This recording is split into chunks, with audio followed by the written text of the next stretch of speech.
ఓం మహాగణాధిపతయే నమః. ఓం గురుభ్యో నమః. ఓం శ్రీమాత్రే నమః. అరుణాం కరుణాతరంగితాక్షీం ధృతపాశాంకుశపుష్పబాణచాపాం అనిమాదివిరావృతాం మయూకైః అహమిత్యేవ విభావయే భవాని. శ్రీమాత్రే నమః. ఈ నవంబర్ మాసంలో పర్టికులర్గా రెండు గ్రహాలు కలిసి ఉంటున్నాయి. అందులో ఒకటి మీనరాశిలో రాహు ఉండగా, మనకి కుంభరాశిలో రాహు ఉండగా మీనరాశిలో ఉండేటువంటి శని రాహుతో కలుస్తున్నాడు. అంటే కుంభంలో రాహువు, సింహంలో కేతు ఉన్నాడు. అయితే ఇక్కడ మీనం రాశిలో ఉండేటువంటి శని వక్రించి రాహుని కలవడం చూడడానికి వేరువేరుగా ఉన్నట్టు ఉంటుంది, కానీ వక్రించినప్పుడు తన ఎనర్జీ వెనక రాశుల మీద, కుంభరాశి మీద పడుతూ ఉంటుంది శని యొక్క ఎనర్జీ. సో ఆ రెండు గ్రహాలు. అలాగే మనకి ఈ నెల బుధుడు కుజుడు కలిసి వృశ్చికంలోని, మరియు అదేవిధంగా రవి శుక్రుడు కలిసి తులారాశిలోని, మరింత కొంతకాలం తర్వాత ఈ బుధుడు శుక్రుడు కలిసి మరలా తులారాశిలో, ఇలా రెండు ప్లానెట్స్, రెండు శుభగ్రహాలు ఒకసారి నీచభంగ రాజ్యోగం కలవడము, మరొకసారి అగ్రెసివ్ ఇచ్చేటువంటి ప్లానెట్, బుద్ధికి సంబంధించిన ప్లానెట్ రెండు కలవడం. ఈ డిఫరెంట్ కాంబినేషన్స్ వల్ల ద్వాదశ లగ్నాల వారికి, లగ్నం తెలియని వారు రాసి చూసుకోవచ్చు, వీరికి ఏ విధమైనటువంటి ఫలితములు జరగనున్నాయి, ఏ విషయాల పట్ల జాగ్రత్త వహించాలి అని చెప్పి చూసుకున్నట్లయితే, అయితే ఈ విషయాలు చెప్తుంది నేనైనప్పటికీ కూడా చెప్పేసిన సాక్షాత్తులంతా అమ్మవారిగా భావిస్తూ ఒక్కొక్క విషయం మనం తెలుసుకుందాం.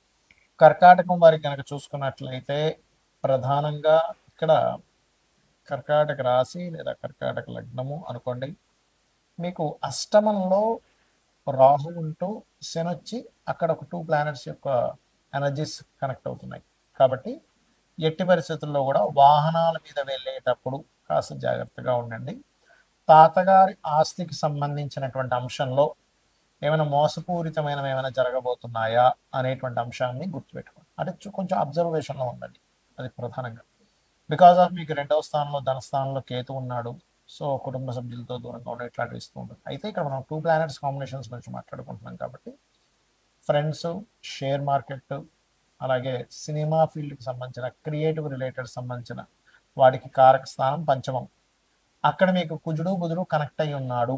కాబట్టి ఒక్కొక్కసారి షేర్ మార్కెట్ చేసేవాళ్ళు అగ్రెసివ్గా చేస్తూ ఉంటారు. షేర్ మార్కెట్ అంటే రివెంజ్ ట్రేడ్ ఏదో అంటూ ఉంటారు, రివెంజ్ తీర్చుకోవడానికి అన్నట్టుగా ట్రేడ్ చేసేస్తుంటారు. అది పొరపాటున కూడా అటువంటి తప్పిదాలు చేయకండి కర్కాటకం వారు.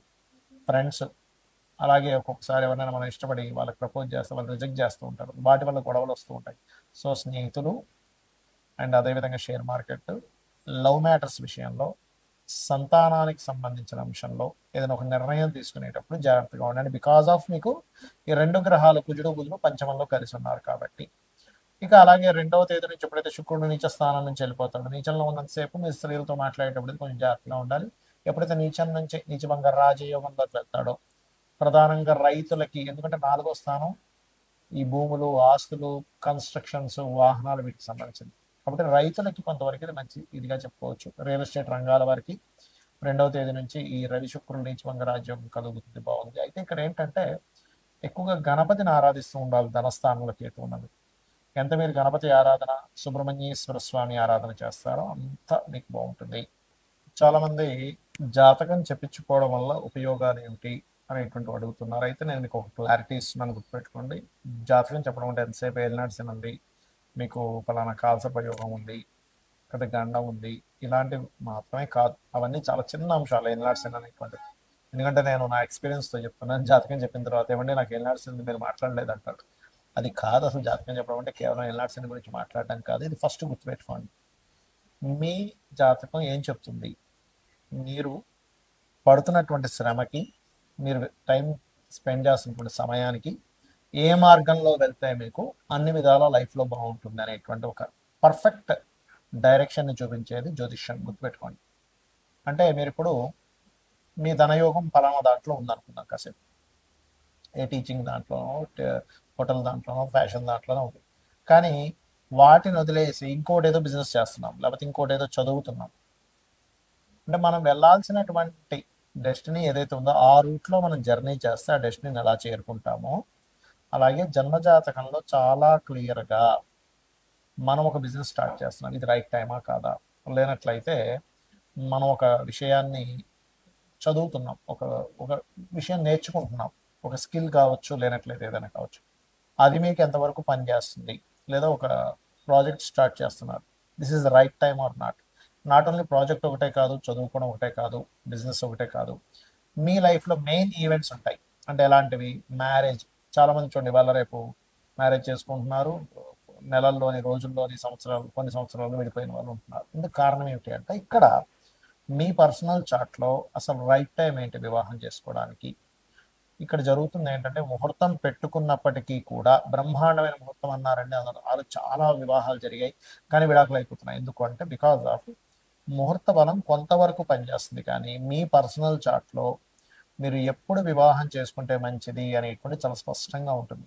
సెవెంత్ లార్డ్ అంటే ఏడవ అధిపతి, మీకు పార్ట్నర్ని ఇచ్చేటువంటి గ్రహం, సప్తమాధిపతి సప్తమాన్ని ఇచ్చేటువంటి పోర్ట్ఫోలియో. ఆ ప్లానెట్ ఉండే సిచ్యువేషన్ ఏంటి, కండిషన్ ఏంటి చూడాలి. అంటే దాన్ని బట్టి ఏంటి మీకు ఎటువంటి జీవిత భాగస్వామ్యం వస్తారు అనేది అది చెప్తుంది. అలాగే ఆ జీవిత భాగస్వామిని మీరు లైఫ్లోకి ఎప్పుడు తెచ్చుకోవాలి. జన్మజాతకంలో వెరీ క్లియర్గా మనకి ప్రతి ఒక్కరికి కూడా లైఫ్లో 3 నుంచి 5 సార్లు వస్తుంది అవకాశం, వివాహం చేసుకునే అవకాశం. అయితే ఇందులో మీరు గనక రాంగ్ స్టెప్ వేసి అది ఇచ్చేటువంటి ప్లానెట్ ఇచ్చేటువంటి సమయంలో తీసుకోకుండా ముందుగా కానీ లేకపోతే లేట్గా కానీ తీసుకుంటే అది ఆ రిజల్ట్ ఇవ్వదు. సరిగ్గా గుర్తుపెట్టుకోండి. అంటే అక్కడ నెగటివ్ ఎఫెక్ట్ ఉండేటువంటి నెగటివ్ ట్రిగర్ అయ్యేటువంటి సమయంలో కనుక మీరు వివాహం చేసుకున్నారు, అదే నెగటివ్ ట్రిగర్ అయ్యే సమయంలో చేసుకున్నారు. అంటే చిన్న ఎగ్జాంపుల్ చెప్తా. మీ ఇంట్లో ఒక మంచి చెట్టు ఉంది, మామిడి చెట్టు అనుకోండి, సీతాఫలం చెట్టు అనుకోండి, ఏదో చెట్టు, పళ్ళని చెట్టుని చెట్టు. అది ఇంకా పింద సమయంలో ఉన్నప్పుడే మీరు తెంపేసి దాన్ని మామిడి పండులా తిందామంటే కుదరదు, పుల్లగా ఉంటుంది. లేదా గట్టిగా ఉన్నటువంటి అప్పుడే ఇంకా కొంచెం ఇంకా దాన్ని మగ్గనటువంటి సీతాఫలం తీసుకొని తినేస్తే ఎలా ఉంటుంది, అసలు అది టేస్టే ఉండదు. కానీ అదే సరిగ్గా మగ్గినటువంటి సమయంలో కనుక మీరు తీసుకుంటే ఆ యొక్క ఫలం యొక్క రసాన్ని మీరు ఆస్వాదించగలుగుతారు. అలాగే లైఫ్లో మీరు ఎప్పుడు ఎటువంటి డెసిషన్స్ తీసుకోవాలన్నా, ఒక విదేశానికి వెళ్ళాలన్నా, లేదా లైఫ్ పార్ట్నర్ని పెంచుకోవాలన్నా, ఒక ఇన్వెస్ట్మెంట్స్ చేయాలన్నా, లేనట్లయితే మీ యొక్క తత్వాన్ని, ఇప్పుడు చూడండి కొంతమందికి ఒక లగ్నంలో కొడతారు, ఆ లగ్నానికి ఉదాహరణకి మిథున లగ్నమే అనుకుందాం. మిథున లగ్నంలో జన్మించిన వారు ఎంతసేపు కూల్గా, ఒక కాన్సన్ట్రేటెడ్గా, లేనట్లయితే ఒక తెలివిగా వాళ్ళు ఉంటే వాళ్ళ లైఫ్కి తిరిగి ఉండదు. అలా కాకుండా కొంచెం అగ్రెసివ్ వైపు వాళ్ళు వెళ్ళారు అంటే వాళ్ళ లైఫ్లో ఎక్కువ ఇబ్బందులు పడతారు. అది aggressive activity, any aggressive activity వల్ల. ఎందుకు? 6th and 11th లాట్ కుజుడు అవుతాడు కాబట్టి. ఇలా ప్రతి లగ్నానికి ఉంటుంది. వృషభ లగ్నం ఉంది, గురువులతో పొందేటువంటి కొన్ని కొన్ని పొందాల్సినవి వీళ్ళు కొంత వీళ్ళ ఆలోచన విధానం వల్ల కావచ్చు మిస్ అవుతూ ఉంటారు. కాబట్టి గురువులతో జాగ్రత్తగా ఉండాలంటే మనకి జన్మజాతకంలో ఏ లగ్నంలో పుడితే ఎటువంటి కర్మ అనుభవించడానికి, ఎటువంటివి మనం పొందడానికి పుట్టామనేటువంటిది ఉంటుంది. అంతేగాని కేవలం ఏదో ఏలినాటి శని ఉంది, అర్ధాష్టమి శని ఉంది, అష్టమి శని ఉంది, మీకు కావాల్సిన రోగం ఉంది, ఇవి కాదు. చాలామందికి తెలియక ఇది బేసిక్ లెవెల్లో బేసిక్ విషయాలు, ఇవి తెలియక అనాలిసిస్ గురించి అర్థం కాక ఏవో పిచ్చి పిచ్చిగా అయ్యో ఇంకా ఏలినాటి శని మాట్లాడలేదండి అంటుంటే నాకు చాలా నవ్వేస్తూ ఉంటుంది. అంటే ఏంటి చిన్న చిన్న విషయాలు పట్టించుకొని, అంటే నేను ఎందుకు చెప్తున్నానంటే ఈ విషయం, ఏలినాటి శని మీ జీవితాన్ని పాడు చేసేటట్టు అయితే, నేను చాలాసార్లు చెప్పాను, పిఎం మోడీ గారు ఏలినాటి శనిలోనే అయ్యారు పిఎంగా. మన జగన్ గారు కావచ్చు, లేకపోతే స్వర్గీయ ఎన్టీ రామారావు గారు కావచ్చు, ఏలినాటి శని మిమ్మల్ని ఏమీ చెయ్యదు.